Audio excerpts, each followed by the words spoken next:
Hello and welcome once again to the Acid Trash Jamboree, where we discuss offbeat and strange music and films. Okay, so another video and the beginning of another mini-series, this time looking at sinful and satanic cinematic oddities. I've got plenty of this kind of stuff squirreled away, so this is definitely something that I can stretch out to at least a few episodes. Okay, so we start with Satan's Children, in which a teenage boy named Bobby runs away from his overbearing stepfather and his conniving stepsister, and he heads off to a diner where he soon falls foul of a brutish, predatory man and his gang of meat-headed friends who beat and abuse him, then leave him for dead in some woods. A creepy cult of young Satanists just so happen to live nearby, and they discover Bobby in this sorry state.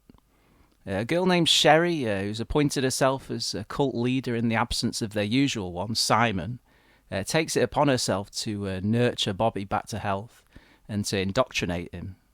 She ruthlessly executes all those who disagree with her decision.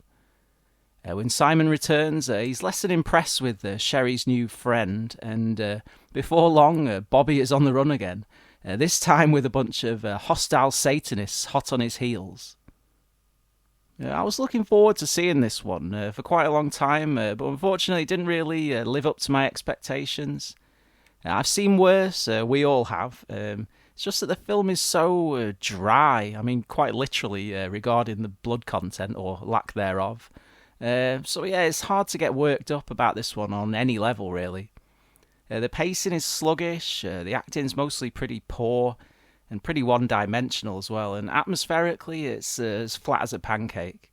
Not helped by the fact that most scenes don't feature any score. This is a great shame, as the opening theme is an excellent kind of building synth prog thing, worthy of Goblin or Fabio Frizzi at their best. Satan himself is also conspicuous by his absence, in any physical form at least. Here he's represented by a kind of wispy, synthesized voice that communicates with the cultists on a few occasions, which I suppose is a pretty eerie idea. Some of the death scenes are quite imaginative too, though as I said, the film keeps you waiting before delivering the goods. If you simply have to sit through each and every one of these satanic panic movies, like me, then you're going to want to check this one out regardless probably. Just be sure to set your bar a little bit lower than I did. I don't know, now that the initial disappointment's over with, maybe I can just try and appreciate Satan's Children for what it is on the next viewing. Okay, so in the other hell, it's all going pear-shaped at one unfortunate Italian convent. Nuns are either losing their minds or winding up dead. Extreme supernatural phenomena is rife, and there's even talk that Satan himself is lurking in the shadowy catacombs beneath the building. A young priest named Father Valerio is tasked with investigating these strange goings-on. At first he's certain that there's a rational explanation for everything, though it's not too long before he starts to believe otherwise. The Mother Superior just wishes he'd go away and leave them to it, so yeah, she's definitely got something to hide. This early 80s Bruno Mattei flick is one of those that I pretty much forgot everything about soon after I first watched it a few years ago. So yeah, checking it out again recently, it was more or less like seeing it for the first time. It's actually quite a good one. This one isn't as, shall we say, saucy as most so-called nunsploitation films. Instead, OTT ghostly and satanic shenanigans are the order of the day. With stuff kicking off at fairly regular intervals, meaning there's no real pacing lulls to speak of. Plus, there's just about enough blood and gore effects on offer to keep it pretty entertaining. In typical Italian fashion, the plot is an utterly convoluted mess. So yeah, good luck keeping track of it all. Otherwise, the other hell is a decently dark and gloomy affair with a nice Fulci meets D'Amato vibe for the most part, and a Goblin score borrowed, shall we say, from the latter's film Beyond the Darkness.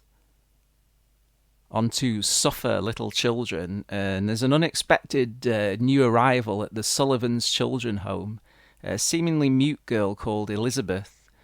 Whilst the staff take pity on her and go out of their way to make her feel at home, straight away we learn that evil-eyed Elizabeth has sinister telekinetic powers, using them to make the other children have little accidents and to induce terrifying zombie-themed nightmares in her roommates.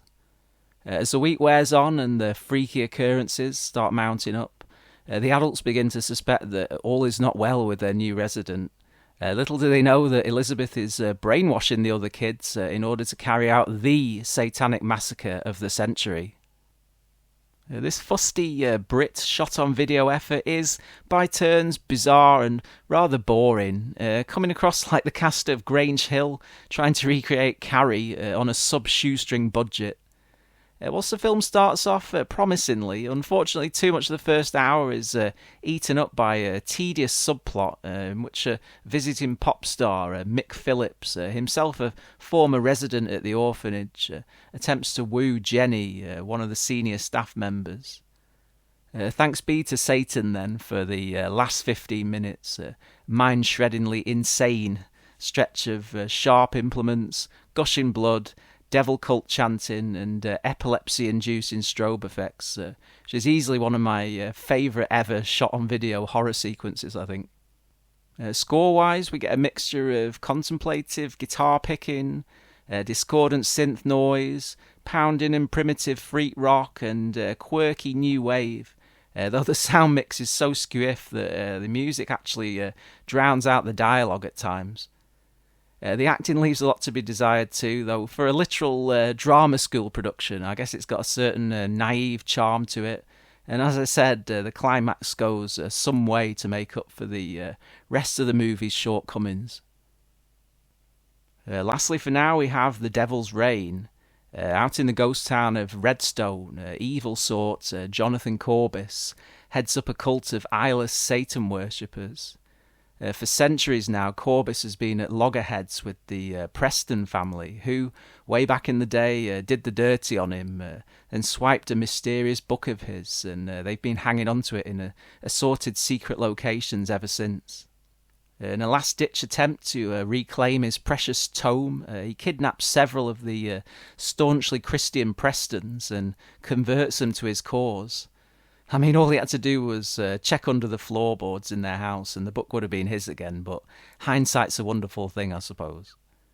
Anyways, with his mother, father and brother all in grave peril, Tom Preston heads out to Redstone with his wife, Julie, to try and infiltrate the cult and rescue his family from Corbis's evil grip.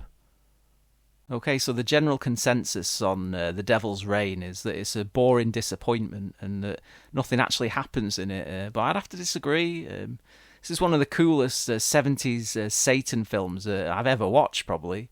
The pacing is fine, it strikes the right balance between ominous, dread-filled, atmospheric sections, high-octane action sequences, and, best of all, the proto-street trash-styled, rainbow-hued gore meltdowns of the vanquished cultists.